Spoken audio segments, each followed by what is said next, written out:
live from Wilshire's Auditorium. And Andrew's pointing at me saying, go. We're live from Wilshire's Auditorium. We're trying to figure out our live stream because we're going to resume worship on Sunday. But we know there are several people who won't be comfortable worshiping here. You need to quarantine, or maybe your health conditions mean you need to stay at home.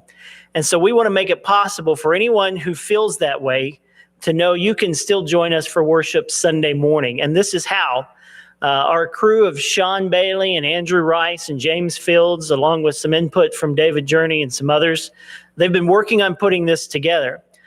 So on Sunday when we worship, the congregation will be here, and you can sit at home safely and comfortably and watch from this view.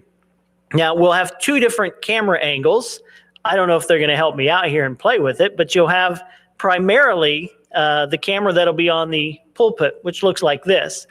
You'll also have a secondary camera that will from time to time show the audience, so you have that sense of being here. But most of the time, the camera is going to be on the pulpit, so you'll feel okay about that. Now, our plan is to be able to send out a link. We'll do that via Facebook. We'll do that via our email, our church web email account. And these are primarily going to be private, so you can only watch it if you're in our YouTube group or on our Facebook group or in our email groups. But we'll send that out. You'll have access to it.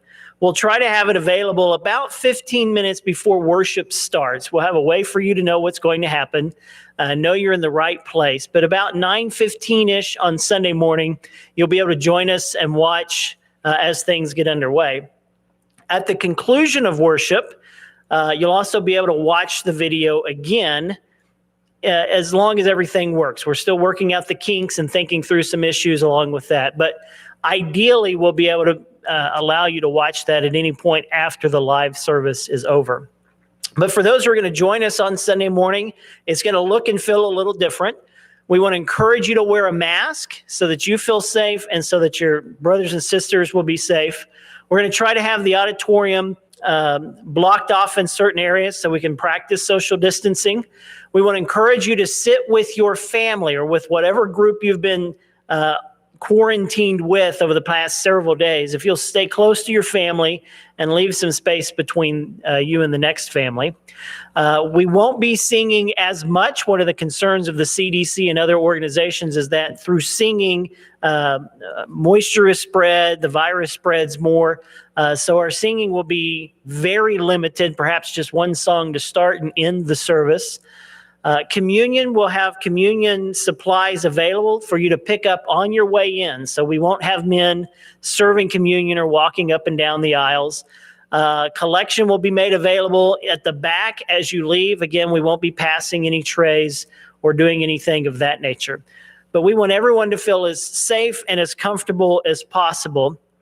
And we want you to know if you don't feel comfortable getting out, if you've been in larger groups and feel you need to quarantine, or if you've not felt well, or you're just still not comfortable getting out, that is perfectly okay. And we want to encourage you to be able to stay home with a perfectly clear conscience about doing that. And we wanted to make this available to you. So we're still working out the kinks. I appreciate the crew of guys who've been working along with us to get this up and going. We'll send out emails and announcements, so all the details of how to join the live stream will be available with more information. Stay safe, everyone.